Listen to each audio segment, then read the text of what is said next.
vamos a hablar de un tema difícil. Voy a pedir a los niños que pasen a su clase, no porque el tema sea difícil, sino porque ustedes tienen que ir a su clase.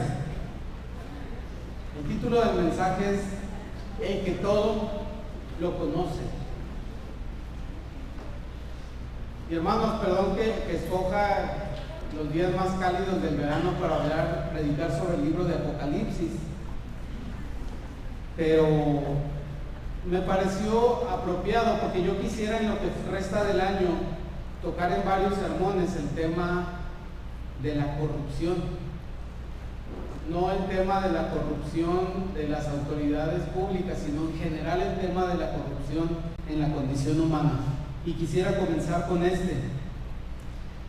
En los capítulos 2 y 3 del libro de Apocalipsis, el Señor Jesucristo le da una serie de advertencias a su iglesia. Y la manera en la que lo hace es que envía mensajes a 7 iglesias que están en la región de Asia, del Asia Menor, que es lo que es hoy el país de Turquía. Estas advertencias, más que una serie de amenazas, son un recordatorio que manifiesta el amor y el cuidado de Cristo por su iglesia. Jesús ama a su iglesia no solamente para consolarla y para cuidarla, sino también para confrontarla.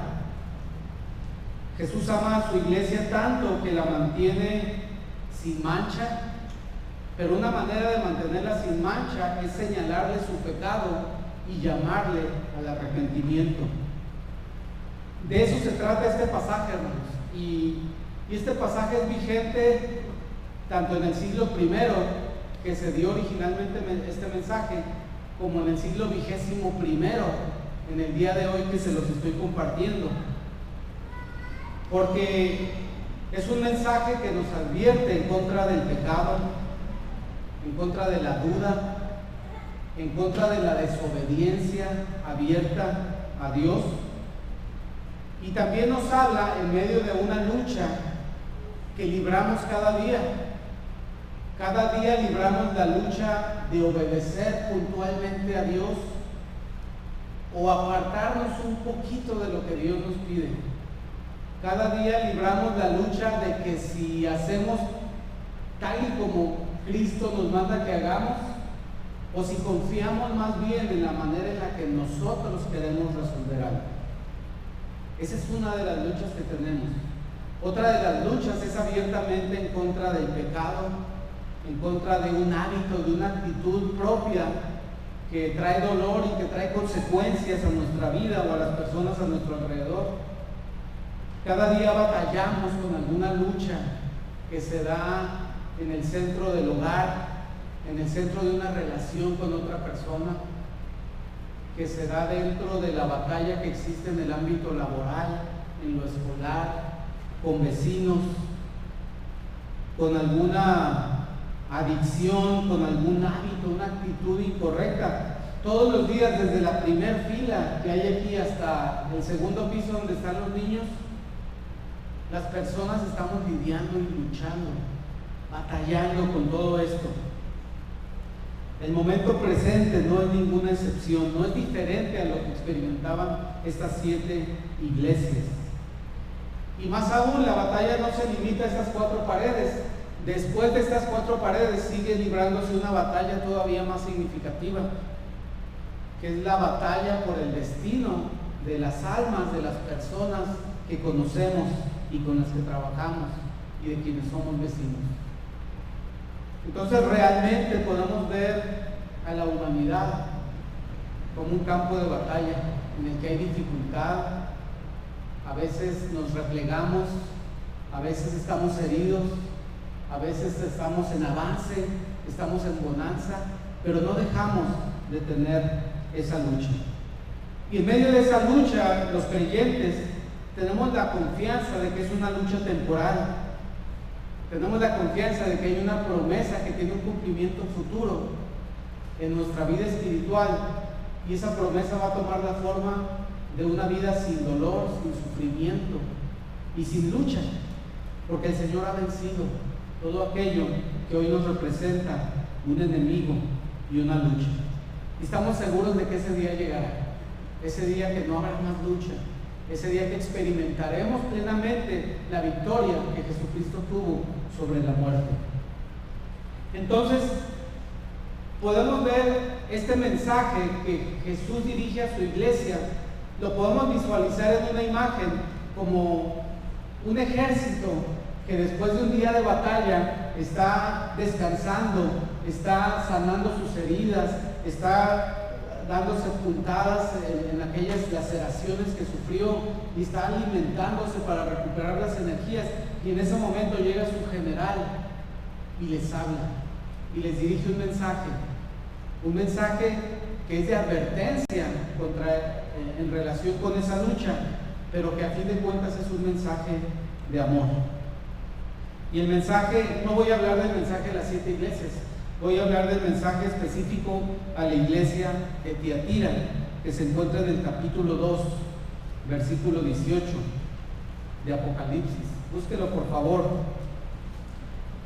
y acompáñenme leyendo. Vamos a leer los versículos del 18 al 29.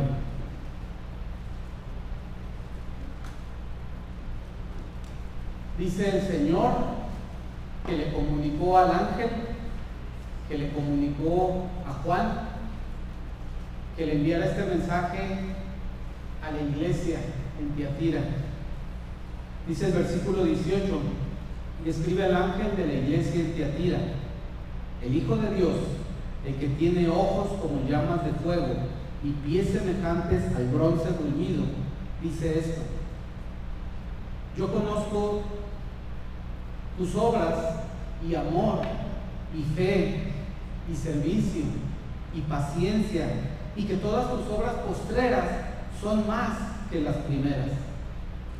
Pero tengo unas pocas cosas contra ti, que toleras a esa mujer Jezabel, que se dice profetiza, enseñe y seduzca a mis siervos a fornicar y a comer cosas sacrificadas a los ídolos. Y le he dado tiempo para que se arrepienta, pero no quiere arrepentirse de su fornicación. He aquí, yo la arrojo en cama y en gran tribulación a los que con ella adulteran, si no se arrepienten de las obras de ella. Y a sus hijos heriré de muerte, y todas las iglesias sabrán que yo soy el que escudriña la mente y el corazón, y os daré a cada uno según vuestras obras. Pero a vosotros y a los demás que están en Tiatira, a cuantos no tienen esa doctrina y no han conocido lo que ellos llaman las profundidades de Satanás, yo os digo, no os impondré otra carga, pero lo que tenéis, retenedlo hasta que yo venga. Al que venciere y guardare mis obras hasta el fin, yo le daré autoridad sobre las naciones, y las regirá con vara de hierro, y serán quebrantadas como vasos de alfarero, como yo también la he recibido de mi Padre. Y les daré la estrella de la mañana. El que tiene oído, oiga lo que el Espíritu dice a las iglesias. Oremos. Padre, queremos que utilices tu palabra que es creadora, tu palabra que es formadora, tu palabra que es transformadora. Que utilices este pasaje para darnos una comprensión clara de tu intención, y que esa intención se convierta en algo que modifique nuestra voluntad, algo que modifique nuestras acciones, a fin de que esta advertencia tenga fruto en nuestra vida. En Cristo Jesús. Amén. Este es uno de los mensajes que Cristo le dirige a las 7 iglesias de esta región, de lo que es ahora Turquía. Y es una región donde Pablo y otros discípulos predicaron con pasión y con exactitud el Evangelio. Y aquí vamos a poner un mapa para que ustedes ubiquen más o menos dónde están las 7 iglesias. La iglesia de Tiatira es la que aparece ahí como una casita. Un poquito más amplio, por favor. ¿Están más poquito más abajo? Más bien en la otra dirección.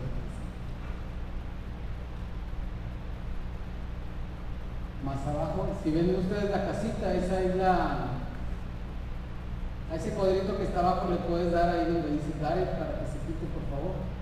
Y todavía subir más el mapa, por favor.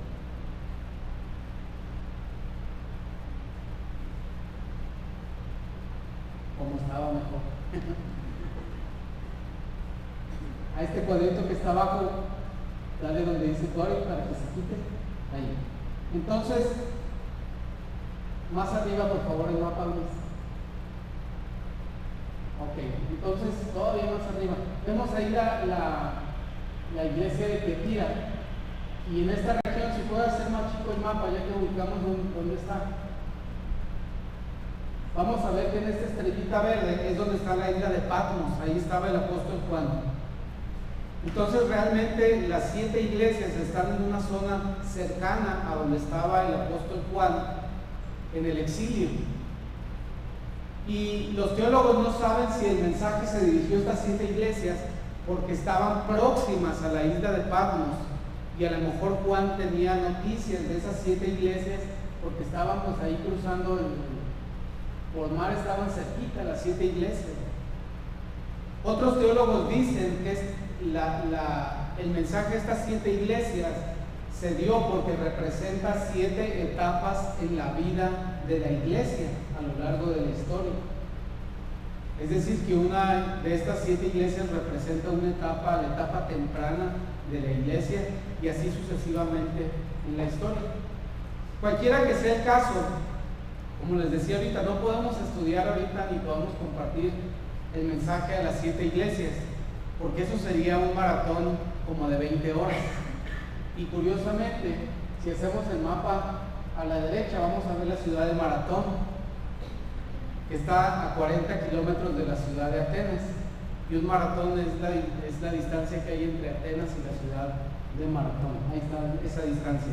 Pero no vamos a hacer ni este maratón, ni el maratón de hablar de los 7 mensajes, sino vamos a hablar del mensaje de Tiatira, y vamos a ver que hay cosas comunes a los 7 mensajes, y hay una advertencia común en los 7 mensajes. Y es una advertencia que es vigente para ti y para mí el día de hoy. Especialmente porque el versículo 29 leímos que dice: el que tiene oído, oiga lo que el Espíritu dice a las iglesias. A las 7 iglesias les dice ese mensaje al final: oigan lo que el Espíritu le dice a las iglesias. Y también podemos decir, como la iglesia está compuesta de personas, podemos decir: escucha lo que el Espíritu te dice en esta tarde. Quizá pudieras pensar, bueno, pero yo ni nací en Tiatira, ni he visitado Tiatira, ni he leído nada de Tiatira, ¿por qué el mensaje puede ser relevante para mí? Y la realidad de toda la revelación de la Biblia es que si leemos desde los profetas hasta el Apocalipsis, vamos a encontrar que toda la revelación tenía una aplicación inmediata, pero esa misma revelación tenía una aplicación a futuro. Cuando fue el terremoto en la Ciudad de México en 1985, mi primo Luis tiene una memoria muy exacta del terremoto, y dice que no solo él, sino otras personas, después de décadas de vivir en la Ciudad de México, tienen una buena sensibilidad para los temblores, y ellos, dice, pueden percibir no solamente el movimiento, sino también la intensidad, y aunque suene extraño, pueden percibir cómo a veces el temblor son como oleadas de movimiento. Y dice que en el terremoto del 85, ya a unos segundos de terminar el terremoto, vino como una sacudida, como una oleada, que ellos lo sintieron ahí en Iztacalco, que es un área donde antes había chinampas y donde se sienten mucho los temblores. Dice que sintieron esa oleada, pero esa oleada como que iba de oeste a este, y avanzó hasta la cordillera que forman los dos volcanes, el Popocatépetl y el Iztaccíhuatl. Y dicen que esa oleada se regresó a la Ciudad de México, y esa oleada fue la que derribó a los edificios, fue la que más daño causó. ¿Por qué menciono esto? Porque la Escritura, la revelación de la Escritura, tiene una aplicación inmediata cuando la ola iba de ira, pero también cuando fue hecho con la cordillera y regresó la oleada de la sacudida, tuvo una aplicación posterior. Así es la revelación. Ustedes pueden ver el libro de Daniel, tenía una aplicación para los reyes de esa época, contemporáneos de Daniel, para Nabucodonosor, pero también tenía una aplicación para el final de los días.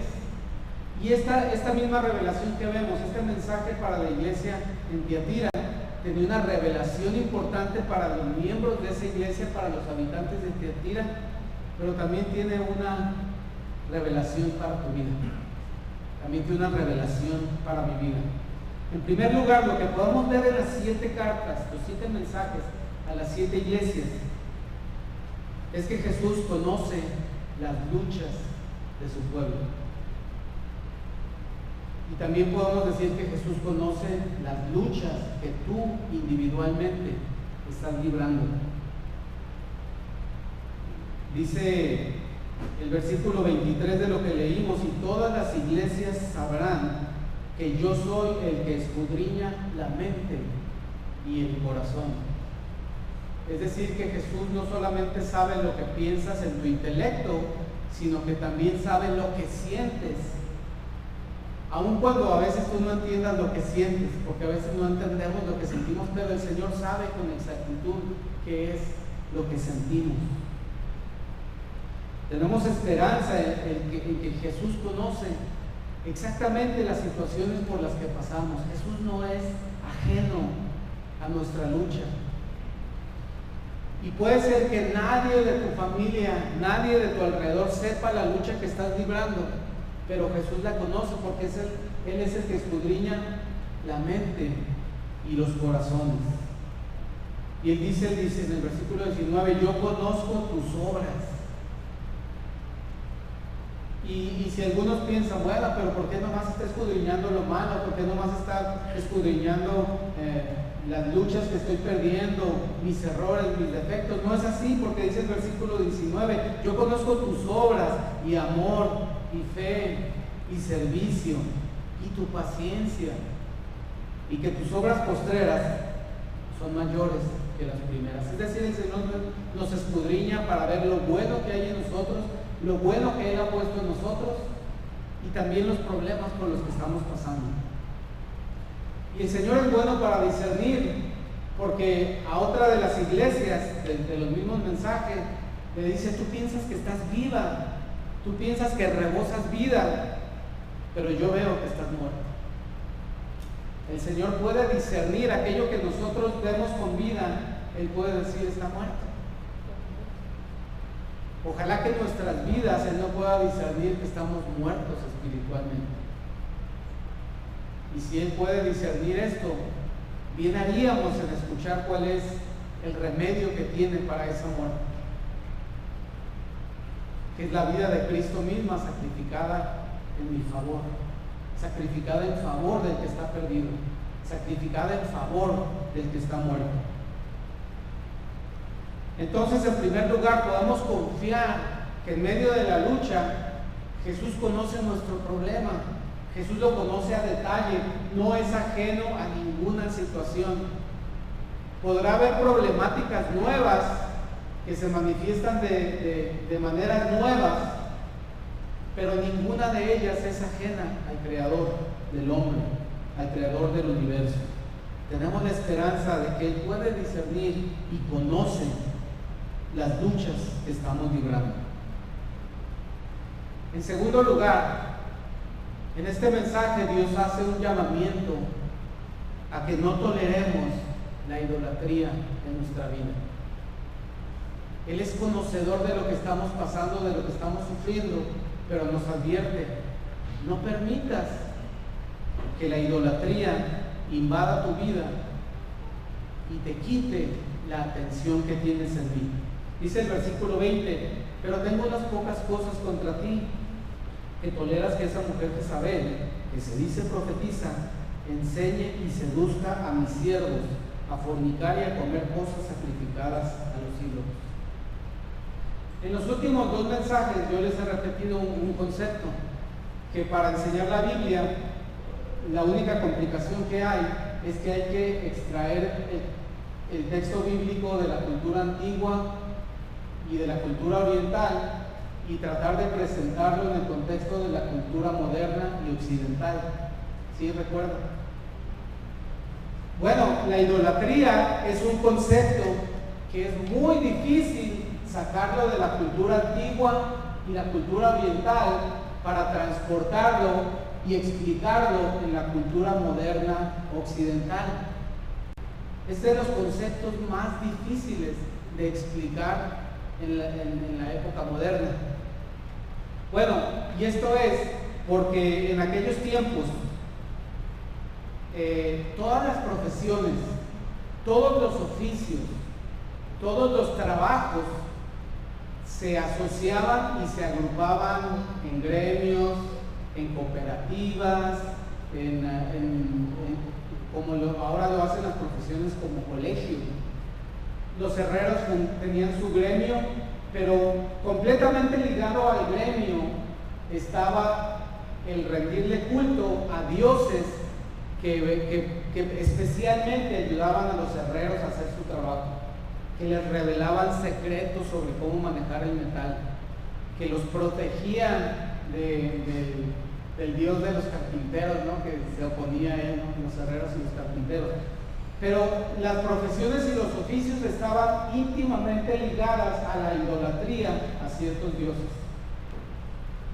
Hoy en día no vemos eso, porque las profesiones y los oficios están tecnificados y muchos de ellos son científicos. Entonces dejaron fuera ese elemento de la idolatría a dioses. Entonces ya no tiene, la idolatría hoy en día no tiene que ver mucho con que hacemos una figura con nuestras manos, le buscamos un lugar especial y la veneramos. No está relacionado con ese tipo de imágenes. Pero la idolatría hoy en día sí está relacionado con la imagen. Principalmente la idolatría hoy en día se manifiesta con la imagen de una persona que admiramos. La idolatría hoy en día se manifiesta como la imagen de un estilo de vida que admiramos y que aspiramos. Es decir, idolatramos la imagen que proyecta quizá un profesional de nuestra misma área de trabajo.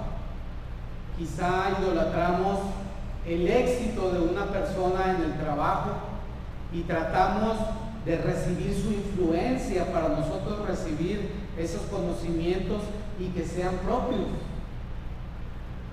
La idolatría se manifiesta porque admiramos, idolatramos la imagen que proyecta un deportista, un artista, un músico, porque quisiéramos que algo del talento que tiene esa persona se proyectara hacia nosotros y pudiéramos experimentar, tener esa habilidad, tener esa efectividad en lo que hace.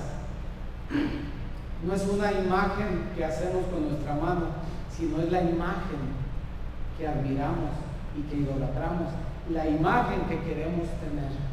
Esa es la idolatría en el presente. Idolatramos la imagen que tienen aquellos que son poseedores del capital financiero, el capital de la influencia, el capital del respeto que otras personas tienen de muchos otros. Lo admiramos, lo deseamos, queremos aprender de esas personas para tener esa misma influencia, esa misma imagen. Y si vemos en la idolatría desde ese punto de vista, sí que hay mucha idolatría hoy en día. Sí que hay mucha idolatría hoy en día. El Señor quiere que la única imagen que admiras que la única imagen que imitas completamente en tu vida, que la única imagen que sigues, que la única imagen que obedeces y que anhelas para ti mismo es la imagen de Jesucristo, el carácter de Cristo, la personalidad de Cristo, el actuar de Cristo, la misericordia de Cristo, la compasión de Cristo, la confianza en el Padre que Cristo tuvo. El Señor no quiere compartir esa admiración con nadie. Él puso a su Hijo perfecto. Y él mismo dijo: aprended de mí que soy humilde y manso de corazón, para que nosotros tuviéramos esa imagen como nuestra meta, como la meta misma de nuestra vida. Entonces, desafortunadamente vivimos una época en que las personas que están a nuestro alrededor, nuestros amigos, el amigo más fuerte, el amigo más hábil, el amigo más sabio, se convierten en ídolos nuestros. Vivimos una época en la que los mismos pasatiempos o deportes o actividades que practicamos se convierten en la imagen que queremos tener, la imagen a la que aspiramos. El Señor te dice: no toleres que algo robe la atención que yo me merezco. Hermanos, el Señor se ganó esa atención. El Señor se ganó esa atención poniéndose en tu lugar. Antes toda la atención estaba en ti. Antes de conocer a Cristo, toda mi atención estaba en mí, en lo que yo quería, en lo que yo necesitaba, en lo que yo buscaba, en lo que yo soñaba, en lo que yo anhelaba. Pero el Señor Jesucristo se puso en mi lugar para que ahora mi atención esté en Él. Y el Señor te dice: no toleres que la idolatría invada tu vida. No toleres que alguien quiera venir a influir sobre ti para que se desvíe tu atención de Cristo. Y mire, el caso que menciona aquí es en una iglesia. Vino esta mujer Jezabel, que no se sabe si se llamaba Jezabel, sino que la nombró así por la Jezabel del Antiguo Testamento. Probablemente esta mujer llegó y su familia era miembro de un gremio, quizá de artesanos, de alfareros, y a lo mejor eran muy respetables en Tiatira, que era una ciudad comercial. Y esta mujer quizá llegó a la iglesia, tomó clases, convivía, iba a la reunión de mujeres, pero en algún momento empezó a introducir las prácticas de idolatría que había en su gremio de alfareros, es un ejemplo, y empezó a invitar a algunos hermanos de la iglesia: oigan, vamos a tener una reunión nosotros y a lo mejor invitó a los otros alfareros que había en la iglesia. Y no sabemos a detalle en qué consistían esas prácticas, porque si la escritura dice fornicación, puede referirse a eso específicamente, a prácticas sexuales, o también puede referirse simplemente a infidelidad a Dios, en no prestarle atención a Dios. No lo sabemos, pero lo que es alarmante es que dice que ellos practicaban algo que se llamaban las profundidades de Satanás, el enemigo directo de Dios.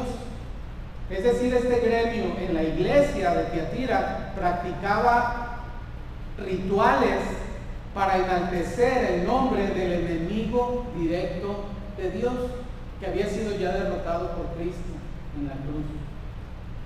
Entonces me imagino que fue un proceso muy sutil, un proceso que al comienzo se veía muy bien. Oye, pues qué bueno que nos invita esta hermana, yo soy alfarero, me gustaría participar de lo que ellos están haciendo, a lo mejor puedo aprender algo. Y al cabo quizá de días, semanas, meses, estaban involucrados con prácticas de adoración al enemigo de Dios, los hermanos de la iglesia en Tiatira. No sabemos si eran plenamente conscientes de ello, pero lo estaban haciendo. Habían desviado su atención de Dios y la estaban poniendo en un ritual dedicado al enemigo de Dios. El Señor nos dice: no toleres en tu vida ninguna forma de idolatría. En tercer lugar, si el Señor ha encontrado que en mi lucha estoy fallando, que mi lucha es equivocada, que estoy luchando apartándome de Dios, que estoy luchando desviando mi atención de Cristo, el Señor es paciente y nos da tiempo para corregir nuestros errores. Dice el versículo 21, miren, pese a que se trataba de algo tan flagrantemente prohibido por Dios, algo tan evidentemente malévolo, el Señor dice, y le he dado tiempo para que se arrepienta. Esto quiere decir que no importa en lo que tú estás involucrado, no importa en la maldad en la que estés involucrado, siendo un miembro de la iglesia, el Señor te da tiempo para que te arrepientas. El Señor es bueno, el Señor sabe que ya derrotó a Satanás,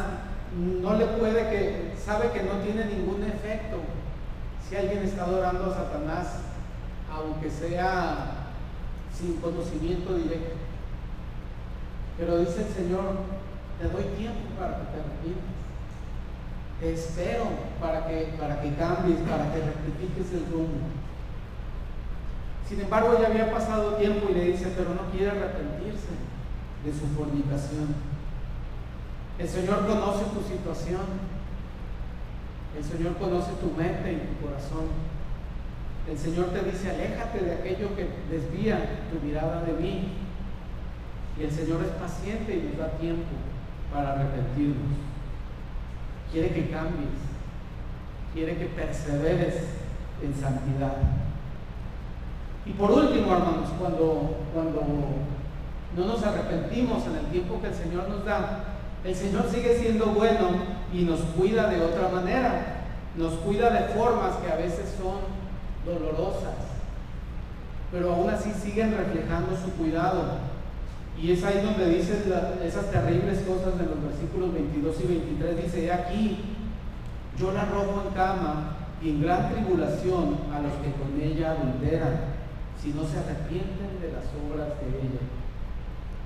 Y a sus hijos heriré de muerte, y todas las iglesias sabrán que yo soy el que escudriña la mente y el corazón, y os daré a cada uno según vuestras obras. Si somos necios e ignorantes ante las advertencias que nos da el Señor, Él puede cambiar las circunstancias para que le obedezcamos, para que volvamos a tener la mirada puesta en Él. No porque Él disfrute el sufrimiento, no porque Él disfrute el tenernos atribulados y sufriendo, no porque Él se deleite en nuestra angustia, sino porque Él conoce las formas en las que puede llamar nuestra atención. Y hermanos, hay veces que la única manera en la que el Señor llama nuestra atención, las únicas maneras que lo logra es con enfermedad, con dolor, con sufrimiento temporal. Esa es la clave. No es que busque nuestro dolor, no es que busque nuestro sufrimiento, sino que sabe, si te quito la salud vas a voltear a ver. Si te quito ese trabajo que es tu pasión y tu ídolo, vas a voltear a ver. Y el Señor nos cuida de esa manera. Ojalá que no tuviéramos que llegar a nuestra lucha a ese momento, que el Señor atraiga nuestra atención. Por eso Él es bueno y nos dice, le he dado tiempo para que se arrepienta. ¿Cuál es tu lucha, hermano? ¿Qué cosas te están apartando de perseverar en la fe? ¿Qué cosas te apartan de desear la imagen de la vida de Cristo como tu meta personal? ¿Cuál es esa imagen a la que quieres llegar y que te está desviando de llegar, que la imagen de Cristo sea la imagen que tú proyectas? ¿Será algo que atrae poderosamente tu atención, tu admiración, de modo que dejas a un lado a Cristo y seguirle a Él? Finalmente dice este pasaje en el versículo 25, pero lo que tenéis se refiere al sufrimiento. Lo que tenéis, retenerlo hasta que yo venga. Sé paciente. Al que venciere y guardare mis obras hasta el fin, yo le daré autoridad sobre las naciones. Y dice el versículo 28, y le daré la estrella de la mañana. Muchos historiadores se preguntan, con esto concluyo, hermano, ¿cómo fue que esa pequeña islita que era el Reino Unido conquistó gran parte de los continentes y se convirtió en el imperio más grande en la historia de la humanidad? Y esto es similar a lo que quiere hacer el Señor con el reino de los cielos. Quiere que invada toda la tierra hasta lo último de la tierra. Y en el caso del Reino Unido,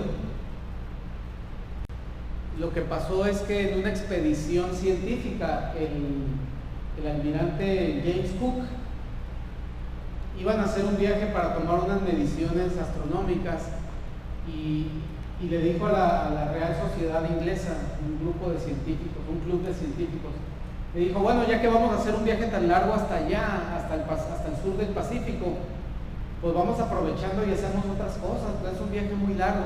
Entonces se llevó un médico para que tratara de encontrar la cura del escorbuto. El escorbuto era de los padecimientos que vienen cuando dejamos de tomar vitamina C. En aquellos tiempos el escorbuto mataba a la mitad de las tripulaciones de los barcos cuando los viajes duraban más de un año. Entonces, si querían hacer una expedición a una isla lejana, si querían que llegaran 50 soldados, tenían que llevar 100 soldados. Eso hacía difícil la expansión del imperio. No estoy diciendo que la expansión del imperio fuera buena, simplemente que hacía difícil la expansión del imperio. Entonces el capitán James Cook llevó a este médico y este médico separó a la tripulación en 6 grupos. Y por fortuna, uno de los 6 grupos les dio de comer puras frutas y verduras todo el viaje, porque antes en esos barcos nomás comían carne y galletas, era la dieta del marinero, carne seca y unas galletas que no eran ni dulces ni saladas. Pero él dijo, este grupito le voy a dar puras verduras y fruta. Y de ese grupo nadie se enfermó de escorbuto por la deficiencia de vitamina C. Eso le permitió a Inglaterra enviar 100 soldados en un barco y que llegaran 100 soldados y conquistar todas las islas del Pacífico Sur, conquistar Oceanía, y eso permitió la expansión del imperio británico. Pero en la expansión del reino de los cielos hay escorbuto en nuestras vidas. Imposibilita que podamos llevar la labor de Cristo. Hubo un escorbuto que hizo que regresaran Isaac y Claudia. Hubo una deficiencia en nuestro actuar, en nuestro servicio a Dios. Y seguramente en tu camino a la santidad hay un escorbuto que tiene que ser curado. Y Cristo, Jesús, es el que cura cualquier enfermedad, cualquier dolencia. Oremos. Señor, te bendecimos esta tarde. Gracias por tu mensaje, que fue originalmente entregado en la iglesia en Tiatira, pero era para mí, era para mis hermanos, era para que supiéramos que tú conoces nuestras luchas, tú conoces perfectamente nuestras limitaciones, nuestro sufrimiento, nuestras continuas caídas, nuestra angustia porque vemos que nosotros mismos no logramos la victoria sobre nuestras luchas. Pero podamos confiar en que si tú las conoces, estas luchas, tú puedes bendecirnos y ayudarnos. Pero tú nos pides que purifiquemos nuestra vida, que no haya idolatría, que nuestra atención no esté dispersa en otras cosas en las que depositamos nuestra fe. Aún en nosotros mismos, no quieres que depositamos nuestra confianza en nosotros mismos, sino que dependamos completamente de ti. Que te digamos, médico de médicos, cura este escorbuto.